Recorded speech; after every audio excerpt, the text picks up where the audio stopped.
जय हिंद मेरे प्यारे बच्चों, आप सभी कैसे होंगे। मैं मानता हूँ आप सभी स्वस्थ होंगे और मस्त होंगे, पढ़ने में व्यस्त होंगे।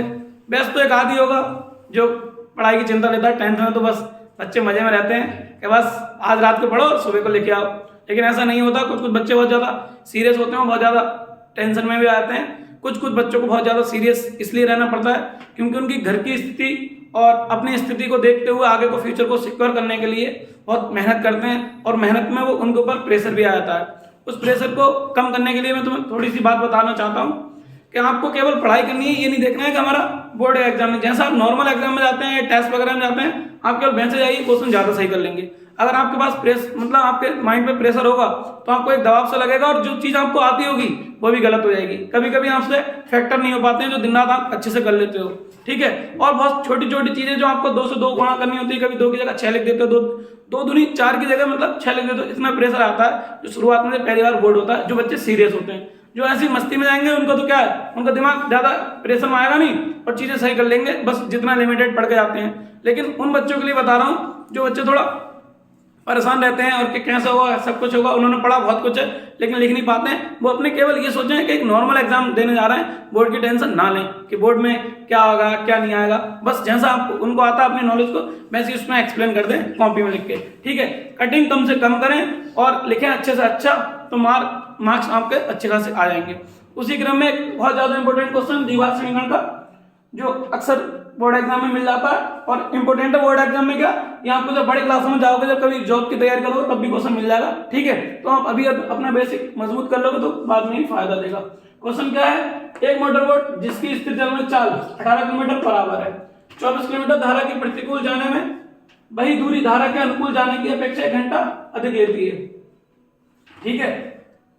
धारा की चाल ज्ञात कीजिए। मतलब अगर एक ऐसा समझ लीजिए कि अगर ये जो स्थिर जल में जो चाल है मोटर बोट की वो 18 किलोमीटर बराबर है, लेकिन अगर इसी मोटर बोट को हम एक नदी में उतार दें जिसमें धारा बह रही है, जैसे कि नदी है मान लीजिए, ठीक है, नदी बह रही है इधर की ओर, तो इसमें जल ऐसे बह रहा होगा, ठीक है।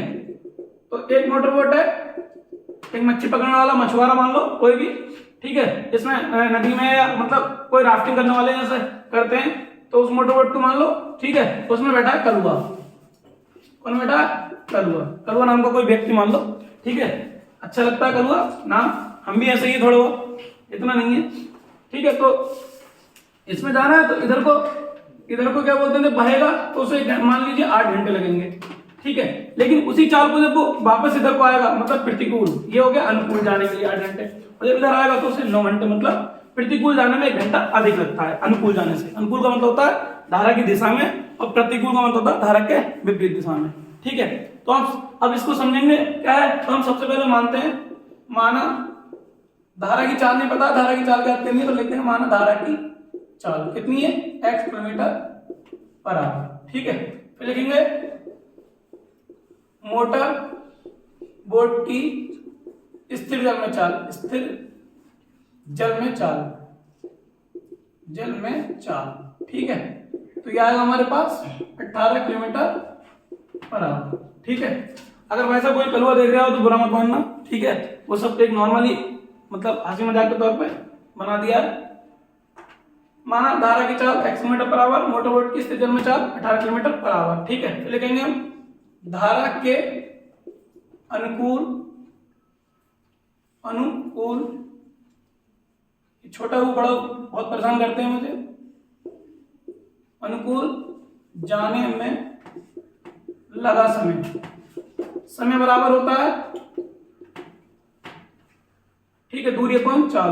तो पहले लिख देते हैं एक तरीके से दूरी अपॉन चाल, ठीक है। तो ये समय बराबर हो गया लगा समय, दूरी बटे चाल। समय हमारे पास निकालेंगे तो दूरी कितनी है हमारे पास, 24 किलोमीटर, ठीक है। और जब अनुकूल बोलेंगे तो अब ये मोटर बोट नदी में उतरी हुई है, तो यानी कि धारा की चाल और इसकी मोटर बोट की चाल दोनों क्या हो जाएंगी, ऐड हो जाएंगी। कितना है, मोटर बोट की 18 है और उसकी कितनी है, धारा की x, दोनों प्लस हो जाएंगी। मतलब जब धारा और मोटर बोट एक ही दिशा में चलेंगी तो क्या होगा, प्लस हो जाएगा। जाहिर सी बात है, जब एक ही दिशा में तो मोटर बोट तो चली रही है अपनी स्पीड जितनी है उसकी, और धारा भी क्या होगी, थोड़ी जितनी भी स्पीड होगी 1 किलोमीटर 2 किलोमीटर पर आवर से वो ऐड हो जाएगी, तो इस समय ये आ गया। फिर क्या लिखेंगे, धारा के प्रतिकूल, प्रतिकूल का मतलब विपरीत, प्रतिकूल मतलब विपरीत होता है इसका मतलब उसी दिशा में, अनुकूल का मतलब उसी दिशा में, ठीक है। धारा के प्रतिकूल मतलब विपरीत दिशा में जाने में लगा समय, इसको हम डायरेक्ट लिखेंगे लगा समय। अब क्या हुआ, जो दूरी है वो तो दूरी उतनी रहेगी, लेकिन अब क्या है, मोटरबोट इधर को चलना चाह रही है लेकिन धारा उधर को, तो क्या करेंगे, जो धारा की स्पीड है मोटरबोट में से क्या कर देंगे, माइनस कर देंगे, 18 माइनस एक्स, ठीक है। ये क्या बोलते हैं, जा रहा है तब का समय, जाने में क्या लगा हुआ, जब 1 घंटा अधिक ले रहा है कौन, प्रतिकूल वाला, तो जाने का मान लीजिए हमने अपने पास से इमेजिन कर लिया 8 घंटे लगे, और आने के कितने लगेंगे, फिर डाउन, क्योंकि अपोजिट टर्म, कभी आपने अगर तैराकी वगैरह की हो तो अगर अपोजिट तैरते हैं तो क्या होता है, ज्यादा मतलब कम दूरी, मतलब समय ज्यादा लगता है और दूरी कम कवर करते हैं, उसी में बहते हैं तो एकदम पहुंच जाते हैं, ठीक है। तो हम लिखेंगे अकॉर्डिंग टू क्वेश्चन, क्या कहा है क्वेश्चन में, 1 घंटा अधिक समय लेता है कौन, प्रतिकूल वाला, तो जो ज्यादा लेगा उसको, जो कम लेगा उसमें से माइनस कर देंगे। मान लो ये 9 घंटे ले रहा है और ये 8 घंटे ले रहा है, बिल्कुल एक ट्रेन का क्वेश्चन किसकी तरह मैं करा चुका हूं, अगर किसी ने नहीं देखा तो देख लीजिएगा, ठीक है। 1 घंटा लेता अधिक कौन, प्रतिकूल वाला, तो हमने लिख दिया अकॉर्डिंग टू क्वेश्चन। अब क्या करेंगे, 24 कॉमन ले लेते हैं, 1/18 माइनस एक्स या माइनस 1/18 प्लस एक्स, ये आ गया 1। अब इसका एलसीएम लेके 18 माइनस एक्स और 18 प्लस एक्स, ठीक। इसके बाद ये आएगा 18 प्लस एक्स और माइनस, क्योंकि इधर होगा तो ये माइनस का 18 और ये माइनस माइनस प्लस, ठीक है। एलसीएम ले लिया, अपोजिट इसका इसके मल्टीप्लाई, इसका इसके मल्टीप्लाई, 18 से 18 कैंसिल, ठीक है। एक्स और एक्स कितना हो गया, 2x। अब इसकी मल्टीप्लाई कर लीजिए, या एक फॉर्मूला होता है a माइनस बी और a प्लस बी, डायरेक्ट लिख देंगे 18 का स्क्वायर और x स्क्वायर बराबर में 1 चल ही रहा है, ठीक है। ये ऊपर की चीजें, तो अब ये हो जाएगा हमारा 24 दूनी 48x, इसकी उधर मल्टीप्लाई आएगी 18 का स्क्वायर 324 माइनस एक्स स्क्वायर, मतलब 1 की मल्टीप्लाई इससे कर लेते हैं, ठीक है। इसके बीच में मान कैसे, तो इसकी ये आ गई, तो अब हम इसको इधर ले आएंगे तो जाएगा एक्स स्क्वायर प्लस के 48x माइनस के 324 बराबर 0। इसके आगे तो आपको आता ही होगा क्या, बस इसके फैक्टर्स करने हैं, ठीक है। फैक्टर्स करने तो आपको बहुत 8 से स्टार्ट हो जाते हैं, तो 8 से आगे होंगे, नहीं आए मैं बताता हूँ। सबसे पहले इसको जो बड़ा नंबर होता है इसको अलग को तोड़ लेते हैं, 324 को तोड़ लो, 2 एकम 2, 2 छम 12, 2 दूनी 4, 2 अट्ठे 16, 2 एकम 2, और 2 से नहीं कटेगा, विषम संख्या आ गई 3 से कटेगा, 3 दूनी 6 बचा 2, 21, 3 7 21, ठीक है। फिर 3 से काट लीजिए, 3 9 27, फिर 3 से 3, फिर 3 से 1, ठीक है।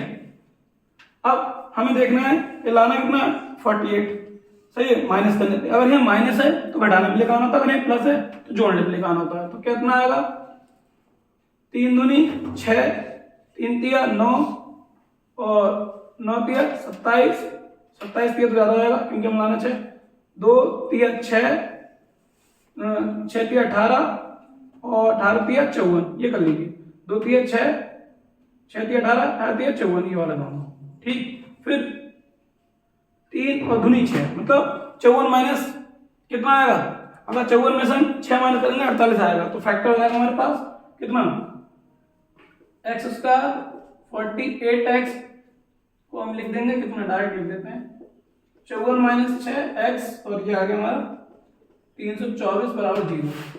एक्स स्क्वायर 54x माइनस के 6x 324 बराबर 0, तो x कॉमन ले लिया, x प्लस 54 माइनस 6, और ये हो गया माइनस कॉमन ले लिया, माइनस माइनस प्लस ये 54, ठीक है, बराबर 0।